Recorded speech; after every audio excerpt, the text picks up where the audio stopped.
السلام علیکم ورحمۃ اللہ وبرکاتہ۔ ان الحمد للہ والصلاة والسلام علی رسول اللہ وعلی آلہ وصحبہ اجمعین۔ اعوذ باللہ السمیع العلیم من الشیطان الرجیم، وصدق اللہ ورسولہ وما زادہم الا ایمانا وتسلیما۔ قابل قدر ذی وقار نمازی بھائیوں، اللہ تبارک و تعالیٰ کی توفیق سے اور اسی کے خاص فضل سے ایک عرصہ دراز سے میں وظائف اور اذکار اور دعاؤں کے موضوع پر پڑھ رہا ہوں، لکھ رہا ہوں اور آپ جیسے بھائیوں کے سامنے اللہ تعالیٰ کی توفیق سے بیان کر رہا ہوں۔ بہت زیادہ غور و فکر کرنے کے بعد میں اس نتیجے پہ پہنچا ہوں کہ اگر آج جو وظیفہ میں آپ کے سامنے بیان کرنے والا ہوں،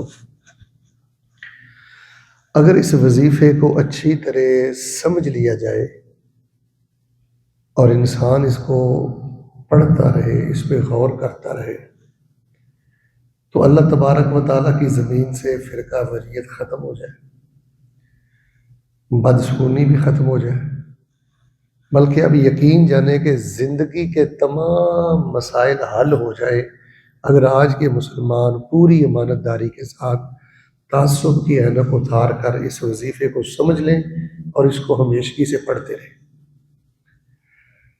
رسول پاک علیہ الصلوۃ والسلام نے اس وظیفے کے درجنوں فضائل بیان کیے ہیں۔ آج میں نے تفصیل سے اس وظیفے کے فضائل بیان نہیں کرنے۔ اس وظیفے کے پڑھنے پر یہ بھی بشارت سنائی گئی ہے کہ اللہ تعالیٰ اس بندے کو ایمان کا ذائقہ دیتا ہے۔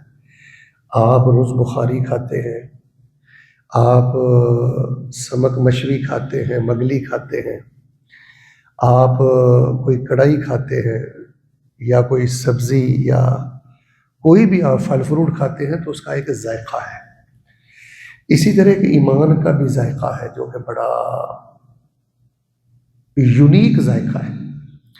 جس کو وہ ذائقہ نصیب ہو جاتا ہے نا، اس کی زندگی میں پھر دنیا کی کوئی الجھن باقی نہیں رہتی۔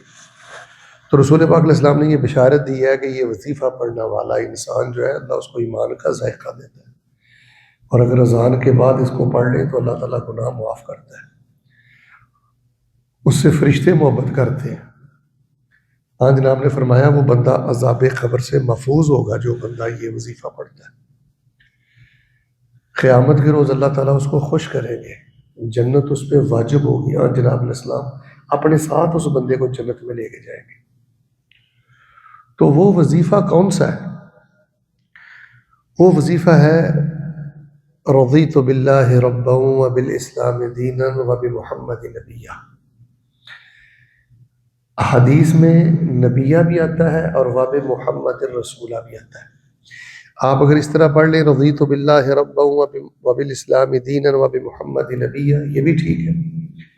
رضیت باللہ ربا وبالاسلام دینا وبمحمد رسولہ پڑھ لیں، یہ بھی ٹھیک ہے۔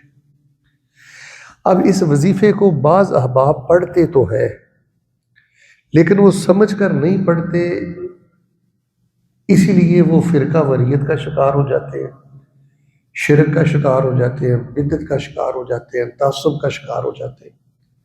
سمجھ کر نہیں پڑھتے، وہ بے چین رہتے ہیں، بے سکون رہتے ہیں، سمجھ کر نہیں پڑھتے، اسی وجہ سے ان کی زندگی میں مسائل ہی مسائل ہوتے ہیں۔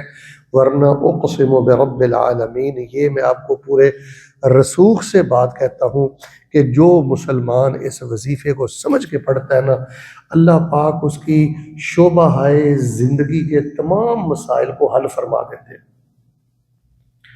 تو آئیے میں اس کا سادہ ترجمہ آپ کے گوش گزار کرتا ہوں۔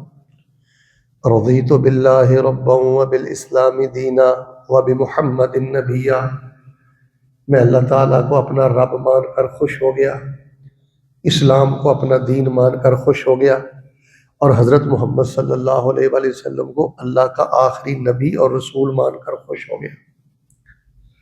یعنی بندہ یہ اعتراف کرتا ہے اپنے اللہ کے سامنے کہ یا الہ العالمین تو میرا رب ہے، میں اس پر خوش ہوں، اسلام میرا دین ہے، میں اس پر خوش ہوں، محمد صلی اللہ علیہ وآلہ وسلم تیرے آخری نبی اور رسول ہے اور وہ میرے نبی اور رسول ہے، میں آپ علیہ السلام کو اپنا نبی اور رسول مان کر خوش ہوں۔ اب یہ جو لفظ آیا ہے رضیت باللہ ربا، کہ میں اسلام کو دین مان کر خوش ہوں، محمد صلی اللہ علیہ وسلم کو اپنا نبی مان کر خوش ہوں، اللہ تعالیٰ کو اپنا رب مان کر خوش ہوں، تو یہ خوش ہونے کا مطلب کیا ہے؟ میں الحمدللہ اس نتیجے پر پہنچا ہوں کہ اس دنیا کی ساری خوشی اس خوش ہونے کے مطلب کو سمجھنے پر اس کا انحصار ہے۔ اگر آج آپ اس بات کو اچھی طرح سمجھ لیں کہ یہ خوش ہونے سے مراد کیا ہے، سمجھ لیں کہ آپ نے اپنی زندگی کے سارے غم ختم کر لی۔ اور جن لوگوں کو یہ چیز سمجھ نہیں نہ آتی، بس وہ رٹے کے طور پہ رضیت باللہ ربا وبالاسلام دینا وبمحمد نبیہ پڑھتے ہیں، تو رٹے وٹے سے اجر تو شاید مل ہی جاتا ہو، فرض تو شاید پورا ہو ہی جاتا ہو، لیکن فرقہ وریت ختم نہیں ہوتی، بدسکونی ختم نہیں ہوتی، زندگی کے مسائل ختم نہیں ہوتے۔ تو آئیے میں سب سے پہلے آپ کو بتلاتا ہوں کہ رضیت باللہ ربا اس وظیفے کے 3 ٹکڑے۔ کتنے ٹکڑے؟ سارے بول کے بتائیں کتنے ٹکڑے؟ 3 ٹکڑے۔ رضیت باللہ ربا وبالاسلام دینا وبمحمد نبیہ۔ رضیت باللہ ربا کا کیا معنی ہے؟ میں اللہ کو اپنا رب مان کر خوش ہو گیا۔ اس کا سب سے پہلا معنی یہ ہے کہ میں اللہ تعالیٰ کو اپنا مشکل کشا مان کر خوش ہوں، میں اللہ تبارک و تعالیٰ کو اپنا داتا مان کر خوش ہوں، میں اللہ تبارک و تعالیٰ کو اپنا غریب نواز مان کر خوش ہوں، لج پال مان کر میں خوش ہوں، میں اللہ تبارک و تعالیٰ کو اپنا الہ اور معبود مان کر خوش ہوں۔ میرے پیارے سامعین حضرات، جو آپ احباب یہاں تشریف فرما ہے اور جو یوٹیوب پر آج کے اس پروگرام کو سنیں گے، میں ان سے ایک سوال کرتا ہوں، اگر آج کا مسلمان اللہ کو اپنا داتا مان کر خوش ہے تو پھر اس نے غیروں کو داتا کیوں بنایا؟ ہمارے پاکستان میں لاہور شہر ہے، تو لاہور شہر میں ایک داتا ہے۔ داتا کا معنی ہوتا ہے روزی دینے والا، روٹی دینے والا۔ مجھے بتائیں، جب وہ لاہور والے علی حجویری صاحب نہیں تھے تو اس وقت روٹی کون دیتا تھا؟ اگر ہم اللہ تعالیٰ کو داتا مان کے خوش ہیں، مشکل کشا مان کے خوش ہیں، تو پھر ہم نے غیروں کو غوث اعظم کیوں بنا لیے؟ غیروں کو ہم نے مشکل کے وقت پکارنا کیوں شروع کر دیا؟ کیا ہمیں اس بات پر خوشی نہیں ہے کہ مشکل کے وقت اگر اللہ کو پکارا جائے تو اللہ ہی سنتا ہے؟ نبی خوش تھے اللہ تعالیٰ کو اپنا مشکل کشا مان کر، تبھی تو وہ ہر مشکل میں صرف اللہ کو پکارتے تھے۔ تو رضیت باللہ ربا، میں اللہ کو اپنا رب مان کر خوش ہوں۔ میرے بھائیوں، اس کا پہلا معنی اچھی طرح سمجھ لو کہ میں اللہ کو اپنا مشکل کشا مان کر خوش ہوں، اپنا داتا مان کر خوش ہوں، اپنا غریب نواز مان کر خوش ہوں۔ جو اللہ تعالیٰ کو اپنا رب مان کر خوش ہے، وہ یہ القابات غیروں کو نہیں دیتا۔ اور رضیت باللہ ربا کا معنی کہ میں اللہ کو اپنا رب مان کر خوش ہوں، اس کا معنی ہے کہ میں صرف اپنے اللہ کی ہی عبادت کر کے خوش ہوں۔ جب کسی دربار پہ سجدہ ہوتا ہے تو میرا کلیجہ پھٹتا ہے، جب کسی غیر اللہ کی نظر و نیاز کوئی دیتا ہے تو میرے چہرے کا رنگ اتر جاتا ہے، پھیکا پڑ جاتا ہے۔ جب کوئی غیر کی نظر و نیاز دیتا ہے تو میں مرجھا جاتا ہوں۔ رضیت باللہ ربا، میں اللہ کو اپنا رب مان کر خوش ہوں۔ کیا مانا؟ کہ اللہ ہی کی میں عبادت کر کے خوش ہوں۔ طواف اللہ کے گھر کا ہوگا، قربانی اللہ کے نام کی ہوگی، نظر و نیاز اللہ کے نام کی ہوگی، سجدہ رب کو ہوگا، قیام اللہ کے سامنے ہوگا، رکوع اللہ کو کیا جائے گا، اور دعا جو ہے وہ صرف اللہ سے مانگی جائے گی۔ رضیت باللہ ربا، میں اللہ تبارک و تعالیٰ کو اپنا رب مان کر خوش ہوں۔ اس کا تیسرا معنی یہ ہے کہ اللہ تبارک و تعالیٰ نے مجھے میری زندگی میں جس کیٹیگری میں رکھا ہے نا، امیری میں رکھا ہے، غریبی میں رکھا ہے، بیماری میں رکھا ہے، اداسی میں رکھا ہے، محرومی میں رکھا ہے، میرے اللہ پاک نے مجھے دنیا میں جہاں رکھا ہے، میں اپنے اللہ کے فیصلوں پر بھی خوش ہوں۔ جس بندے کو اولاد نہیں ملی، بیٹا نہیں ملا، اور وہ بے چین ہے، اس کے سینے میں گھٹن ہے، حاجی صاحب وہ اللہ کو رب مان کے خوش نہیں ہے۔ وہ یہ کہنا چاہتا ہے اللہ میں نے تب بھی خوش ہونا ہے اگر تو نے مجھے پتر دیا، اگر پتر نہیں دیا تو میں خوش نہیں ہوں۔ یہی وجہ ہے کہ کئی لوگوں کو بیٹے نہیں ملتے، وہ شرکیہ تویزات پہنتے ہیں، بیٹے نہیں ملتے وہ درباروں کا رخ کرتے ہیں، جو درباروں مزاروں اور تویزوں کا رخ نہیں کرتے، میں نے کئی دینداروں کو دیکھا ان کے چہرے اترے ہوئے ہوتے ہیں۔ حالانکہ بیٹیوں والے یہ عزتوں والے ہیں، بیٹیوں والے یہ جنتوں والے ہیں، بیٹیوں والوں کی مشابہت تو رسول پاک علیہ الصلوۃ والسلام کے ساتھ ہے۔ آپ کی بھی 3-4 بیٹیاں تھیں، کوئی آپ کا بیٹا جوان نہیں ہوا، اللہ نے دیے اور واپس لے لیے۔ رضیت باللہ ربا وبالاسلام دینا وبمحمد نبیا، میں اللہ تعالیٰ کو اپنا رب مان کر خوش ہو گیا۔ پہلا معنی یہ ہے کہ میں اللہ کو اپنا مشکل کشا مان کر خوش ہو گیا۔ میرا مشکل کشا اللہ ہے، میرا حاجت روا اللہ ہے، میری بگڑی بنانے والا اللہ ہے، میری ڈوبی کو تارنے والا اللہ ہے، مجھے مشکلات سے نکالنے والا اللہ ہے، میرا لجپال غریب نواز اللہ ہے۔ رضیت باللہ ربا، میں اللہ کی عبادت پر خوش ہوں، میں کسی کے آگے رکوع نہیں کرتا، کسی کے آگے نہیں جھکتا، کسی کے نام کی نظر و نیاز نہیں دیتا۔ میں سیدنا حسین سے پیار کرتا ہوں، حضرت حسن سے پیار کرتا ہوں، پیر عبد القادر جیلانی سے پیار کرتا ہوں، حضرت علی سے پیار کرتا ہوں، عبادت اکیلے اللہ کی کرتا ہوں۔ رضیت باللہ ربا کا معنی ہے میں اللہ کے ہر فیصلے پر خوش ہوں، وہ دے دے میں تب بھی خوش ہوں، نہ دے وہ میں تب بھی خوش ہوں۔ اور بھائی انسان کی خوشی کا تو پتہ ہی اس وقت چلتا ہے جب وہ کسی کڑے امتحان میں ہوتا ہے۔ وفادار اور غدار کا تو فرق اس وقت واضح ہوتا ہے جب بندے پر کوئی کٹھن موڑ آتا ہے۔ آپ کو یاد ہے نا کہ رسول پاک علیہ الصلوۃ والسلام اور صحابہ پر ایک وقت آیا کہ کھانے پینے کے لیے کچھ نہیں تھا، قضاء حاجت کے معاملے بڑے مشکل ہو گئے تھے، تو منافقین نے کیا کہا تھا؟ ما وعدنا اللہ ورسولہ الا غرورا، نعوذ باللہ اللہ نے ہمارے ساتھ دھوکہ کیا، اللہ کے رسول نے ہمارے ساتھ دھوکہ کیا۔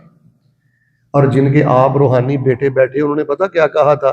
وَصَدَقَ اللَّهُ وَرَسُولُهُ وَمَا زَادَهُمْ إِلَّا إِيمَانًا وَتَسْلِيمًا، انہوں نے کہا اللہ نے سچ کہا، اللہ کے رسول نے سچ کہا۔ جیسے جیسے تنگی بڑھ گئی، فاقہ بڑھ گیا، دشمن کا تسلط بڑھ گیا، صحابہ کی فرما برداری بھی بڑھ گئی، صحابہ کا یقین بھی بڑھ گیا۔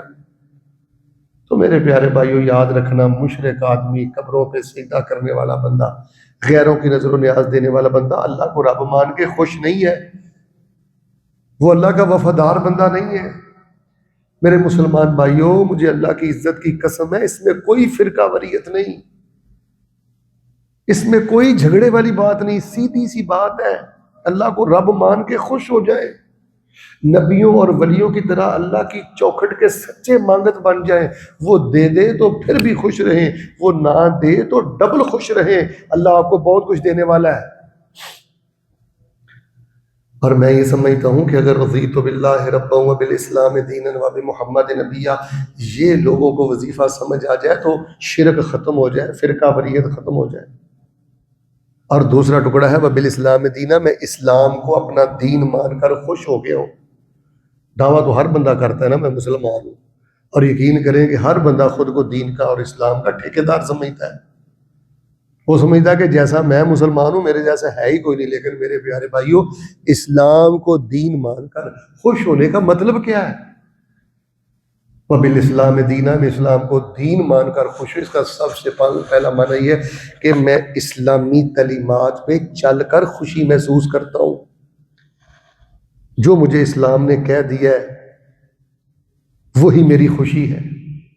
اسلامی لباس پہن کر میں خوش ہوتا ہوں، اسلامی ثقافت بنا کر میں خوش ہوتا ہوں، اسلامی چہرہ بنا کر میں خوش ہوتا ہوں، اسلامی پردہ کروا کر میں خوش ہوتا ہوں، ٹخنوں سے اوپر اپنی شلوار ازار کو رکھ کر میں خوش ہوتا ہوں۔ مجھے جو اسلام نے کہہ دیا ہے بس وہی میری خوشی ہے۔ تو میرے پیارے بھائیوں، جو ہندوانہ رسوم کو اپناتا ہے، مغرب اور یورپ کی تقلید کرتا ہے، مجھے بتائیں وہ اسلام کو دین مان کے کیسے خوش ہے؟ اس کے سینے میں تو گھٹن ہے۔ لوگ اسلام پر نہیں چلتے کیونکہ ان کے سینے میں گھٹن ہے کہ اگر میں اسلام پر چلا تو وہ میرا سٹیٹس نہیں رہے گا، وہ میری عزت نہیں رہے گی۔ بھائی یہ گندی فکر بندے کو کفر تک لے جاتی ہے۔ اللہ اور اس کے رسول کی جو بات ہے، یہ دین اسلام ہے، اس پر چلتے ہوئے شکر کے ساتھ فخر کیا کریں کہ الحمدللہ میں اسلامی تعلیمات کے مطابق چلتا ہوں۔ رضیت باللہ ربا و بالاسلام دینا و بمحمد نبیا، میں اللہ کو رب مان کے خوش ہو گیا، اسلام کو دین مان کے خوش ہو گیا۔ کہا کیا مانا؟ کہ میں اسلامی تعلیمات پر چل کر خوشی محسوس کرتا ہوں۔ اور وبالاسلام دینا کا دوسرا معنی ہے کہ میں اسلام کو دین مان کے خوش ہو گیا ہوں۔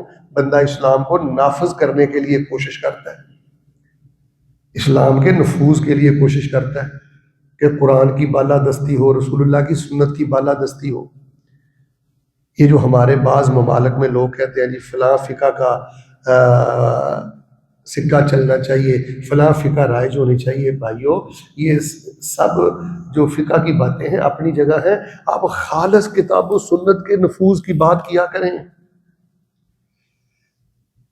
جو انسان خالص قرآن و حدیث کو نافذ کرنے کے لیے، اس کی حدود کو نافذ کرنے کے لیے، تعزیرات کو نافذ کرنے کے لیے کوشش کرتا ہے، وہ اسلام کو دین مان کر خوش ہے۔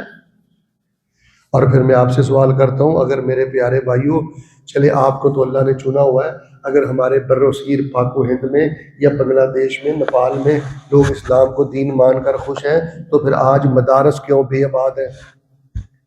پھر آپ مدارس پر کیوں نہیں خرچ کرتے؟ پھر آپ مدارس میں بچوں کو کیوں نہیں داخل کرواتے؟ پھر اپنے بچوں کو عالم کیوں نہیں بناتے ہو، حافظ کیوں نہیں بناتے ہو، اسلام کے چوکیدار پہرے دار کیوں نہیں بناتے ہو؟ میں اللہ تعالیٰ کو گواہ بنا کے کہتا ہوں، وہ شخص اللہ کا ولی ہے، وہ عورت کائنات کی خوش نصیب عورت ہے جس نے اپنے بچے کو حافظ قرآن بنایا، عالم قرآن بنایا، شیخ الحدیث بنایا، شیخ التفسیر بنایا، شیخ الوظائف بنایا، جس نے اپنے بچے کو عالم دین بنایا۔ تو اسلام کو دین مان کر خوش ہونے کا مطلب یہ ہے کہ بندہ اسلامی تعلیمات پر چلتے ہوئے خوشی محسوس کرے۔ جب کتاب و سنت کے نفاذ کی بات آئے تو وہ اس کے لیے سب کچھ قربان کر دے۔ اسلام کو دین مان کر خوش ہونے کا مطلب یہ کہ اسلام پر سب کچھ لٹا دے، اسلام کے لیے سب کچھ قربان کر دے۔ جو لوگ اسلام کو دین مان کر خوش ہوتے ہیں نا جی، وہ کروڑوں کے بینک بیلنس پر تکبر نہیں کرتے، وہ جوڑ جوڑ کے نہیں رکھتے، وہ اسلام کے مجاہدوں پر، اسلام کے حافظوں پر، اداروں پر اور اسلامی جو ایکٹیویٹیز ہیں ان پہ خرچ کرتے ہیں۔ آخری بات سن لیں انشاءاللہ، میں زیادہ سے زیادہ 5 منٹ بات ختم کر دیتا ہوں۔ رضیت باللہ ربا و بالاسلام دینا و بمحمد نبیا۔ اور بھائیو، اس وظیفے سے فرقہ واریت ختم ہوتی ہے، اس وظیفے سے بے چینی ختم ہوتی ہے، بد سکونی ختم ہوتی ہے، بے سکونی ختم ہوتی ہے۔ میں تو کہتا ہوں شعبہ ہائے زندگی کے جملہ مسائل ختم ہوتے ہیں۔ اگر آپ یہ چاہتے ہیں کہ اللہ تعالیٰ آپ کو ہر قسم کے سکون کا خزانہ دے تو اس وظیفے کو سمجھ لیں اور اس کو سمجھ کے پڑھیں۔ وَبِ محمد نبی، اور میں حضرت محمد صلی اللہ علیہ وسلم کو اپنا نبی مان کر خوش ہو گیا ہوں۔ اس کا معنی یہ ہے کہ جب میں رسول اللہ کی سنت پر عمل کرتا ہوں تو مجھے بڑی خوشی ہوتی ہے۔ یار سونا تو آپ نے ہوتا ہے، رسول اللہ کی سنت کے مطابق سویا کرو۔ یار جوتا تو آپ نے پہننا ہی ہوتا ہے، رسول اللہ کی سنت کے مطابق پہنا کرو۔ دان تو آپ نے صاف کرنے ہوتے ہیں، سنت کے مطابق چلے گاہے گاہے مسواک کر لیا کرو۔ سفر تو آپ نے کرنا ہی ہوتا ہے، وہ سفر والی دعائیں پڑھ لیا کرو۔ اور بھائی گھر سے تو آپ نے باہر نکلنا ہی ہوتا ہے، رسول اللہ کے طریقے سے نکلا کرو۔ کھانا تو آپ نے کھانا ہی ہوتا ہے، رسول اللہ کے طریقے کے مطابق کھانا کھا لیا کرو۔ اللہ تعالیٰ برکت بھی دے گا، اللہ تعالیٰ بخشش بھی دے گا، اور اللہ تبارک و تعالیٰ آپ کو اپنی خوشی کے خزانے بھی عطا کرے گا۔ محمد صلی اللہ علیہ وآلہ وسلم کو نبی مان کر خوش وہ ہے جو صبح سے اٹھنے کے بعد رات اپنے بستر پر آنے تک ہر عمل رسول اللہ کی جو سنت کے مطابق کرتا ہے، وہ رسول اللہ صلی اللہ علیہ وسلم کو اپنا نبی مان کر خوش ہے۔ اور جو اپنے آپ کو شتر بے مہار سمجھتا ہے، نہ کھانا نبی پاک کی سنت کے مطابق، نہ بولنا نبی علیہ السلام کی سنت کے مطابق، نہ عقیدہ نبی علیہ السلام کی سنت کے مطابق، نہ اخلاق نبی علیہ السلام کی سنت کے مطابق، نہ لباس اور وضاحت نبی علیہ السلام کی سنت کے مطابق، بھائیوں معاف کرنا، وہ نبی علیہ السلام کو اپنا رسول مان کر خوش نہیں ہے۔ اگر وہ خوش ہوتا تو لَقَدْ كَانَ لَكُمْ فِي رَسُولِ اللَّهِ أُسْوَةٌ حَسَنَةٌ لِمَنْ كَانَ يَرْجُو اللَّهَ وَالْيَوْمَ الْآخِرَ وَذَكَرَ اللَّهَ كَثِيرًا۔ اگر وہ محمد صلی اللہ علیہ وسلم کو اپنا نبی مان کے خوش ہوتا تو حضرت جی ادھر دیکھیں، وہ نبی علیہ السلام کو اپنا نبی مان کر اگر خوش ہوتا تو آپ کی سنتوں پہ چل کے خوشی محسوس کرتا۔ اور بھائیو سنت شفا ہے، سنت رحمت ہے، سنت برکت ہے۔ ٹھیک ہے رفع الیدین بھی سنت ہے، آمین بالجہر بھی سنت ہے، ٹھیک ہے سر ڈھانپنا بھی سنت ہے، مسواک بھی سنت ہے، کوئی اخلاقی سنتیں بھی اپناؤ۔ رسول اللہ صلی اللہ علیہ وسلم کو اپنا نبی مان کر خوش وہ ہے جو رسول پاک علیہ السلام کی حدیث کو اپنے لیے فیصلہ کن سمجھتا ہے۔ جہاں رسول اللہ صلی اللہ علیہ وسلم کی حدیث آ جائے وہ یہ نہیں کہتا کہ میرا امام نہیں مانتا، میرا پیر نہیں مانتا، میری برادری نہیں مانتی، میرا وڈیرا نہیں مانتا، میری بیوی نہیں مانتی۔ جو بندہ رسول اللہ صلی اللہ علیہ وسلم کی سنت اور حدیث کے مقابلے میں کسی جج کو پیش کرے، وکیل کو پیش کرے، امام کو پیش کرے، پیر کو پیش کرے، بیوی بچے اور اپنے وڈیروں کو پیش کرے، وہ محمد صلی اللہ علیہ وسلم کو اپنا نبی مان کر خوش نہیں ہے۔ اس کا ایک رسمی عقیدہ تو ہے، عملی طور پر وہ خوش نہیں۔ اگر وہ خوش ہوتا تو آپ کی حدیث کو حرف آخر سمجھتا۔ رسول اللہ صلی اللہ علیہ وسلم کی سنت کو اپنے لیے حرف آخر سمجھتا، وہ فرقہ وریت کا شکار نہ ہوتا، وہ اپنی پگڑی کی بات نہ کرتا، اپنی ہستی کی بات نہ کرتا، اپنی بستی کی بات نہ کرتا، اپنی پگڑی کی بات نہ کرتا، وہ رسول اللہ کی حدیث کی بات کرتا۔ اور یاد رکھو میرے پیارے بھائیوں، محمد صلی اللہ علیہ وسلم کو اپنا نبی مان کر خوش وہ ہے جو رسول اللہ صلی اللہ علیہ وسلم پر بہت زیادہ درود شریف پڑھتا ہے۔ اللہ کا واسطہ بہت زیادہ درود شریف پڑھا کرو۔ آپ مکے میں رہتے ہو، آپ مدینے میں جاتے ہو، مدینہ آپ کے پڑوس میں ہے، مدینہ میں جاتے ہو درود شریف پڑھا کرو، یہاں رہتے ہو درود شریف پڑھا کرو۔ یہ درود نور ہے، یہ درود اجالا ہے، یہ رسول اللہ صلی اللہ علیہ وسلم سے محبت کی سب سے بڑی دلیل ہے۔ رسول اللہ صلی اللہ علیہ وسلم کو اپنا نبی مان کر خوش ہونے کی یہ سب سے بڑی دلیل ہے۔ رضیت باللہ ربا وبالاسلام دینا وبمحمد نبیا، میں اللہ کو اپنا رب مان کر خوش ہو گیا، اسلام کو دین مان کر خوش ہو گیا، محمد صلی اللہ علیہ وسلم کو اپنا نبی رسول مان کر خوش ہو گیا۔ اگر اللہ کو اپنا رب مان کر خوش ہو تو ہر وقت اللہ کی بات کیا کرو، اللہ کے قرآن کی بات کیا کرو، اللہ کے نام کو آگے رکھا کرو۔ اگر اللہ کو رب مان کر خوش ہو تو پھر ریاکاری چھوڑ دو، خود کو بڑا بنانا چھوڑ دو۔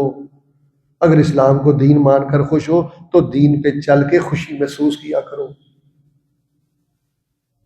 اگر محمد صلی اللہ علیہ وسلم کو اپنا نبی رسول مان کر خوش ہو تو آپ کی سنت سے محبت کرو، آپ کی حدیث کے پہرے دار بنو۔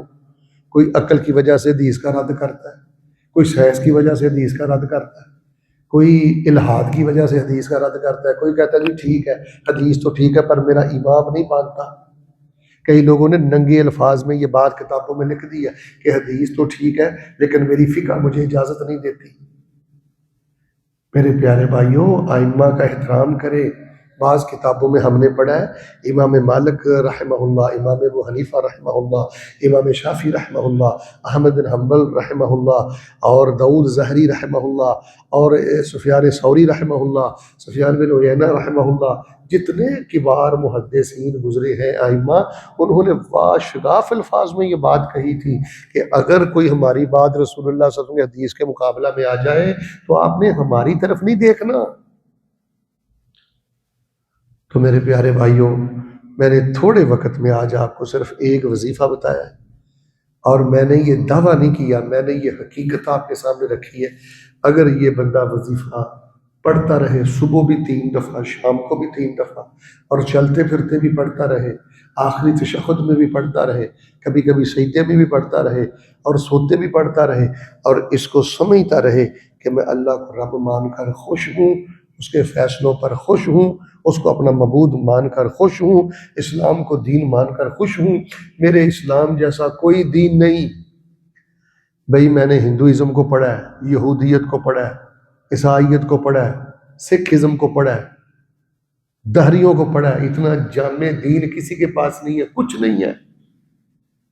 جس طرح عقائد، اخلاقیات، معاشیات، سیاسیات، سماجیات پر اسلام بات کرتا ہے، دنیا کا اور کوئی مذہب ایسا نہیں ہے۔ خوش ہو جائیں کہ اللہ تعالیٰ نے ہم کو اسلام دیا ہے۔ الیوم اکملت لکم دینکم واتممت علیکم نعمتی ورضیت لکم الاسلام دینا۔ یہ اللہ کا پسندیدہ دین ہے اور ہم اس دین اسلام کو اپنا دین مان کر خوش ہیں۔ جو اسلام کو چھوڑ کر ایرے غیرے کی باتیں کرتا ہے، فرمایا دنیا میں بھی خسارہ ہے، مرنے کے بعد بھی خسارہ ہے۔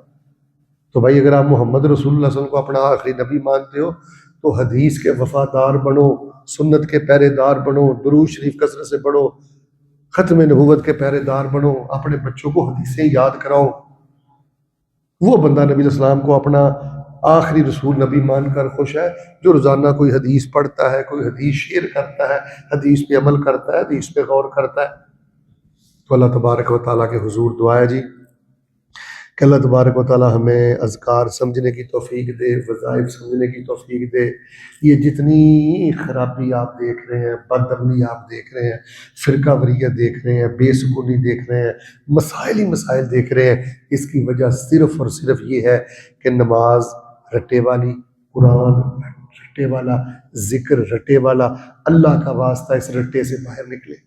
یہاں آپ کمانے کے لیے آئے ہیں، ریالوں کے لیے آئے ہیں، یہ جالیات میں بھی آیا کریں، جالیات کا بھی رخ کریں۔ یہاں جو تعلیمی کورسز ہوتے ہیں ان میں شامل ہوا کریں۔ یہ جہاں آپ کے لیے برکت کی جگہ ہے، کھانے کمانے کی جگہ ہے، یہ ہدایت کی جگہ بھی ہے، یہ جائے ہدایت بھی ہے، ہدی للناس اس کو کہا ہے۔ اللہ تبارک و تعالیٰ مجھے اور آپ کو یہ وظیفہ رضیت باللہ ربا وبالاسلام دینا وبمحمد نبیا، یا رضیت باللہ ربا وبالاسلام دینا وبمحمد رسولہ، اللہ تعالیٰ کثرت سے پڑھنے کی توفیق دے۔ آپ اس کو رک رک کے بھی پڑھ سکتے ہیں، رضیت باللہ ربا وبالاسلام دینا وبمحمد نبیا، سبحان ربک رب العزت عما یصفون وسلام علی المرسلین والحمد للہ رب العالمین۔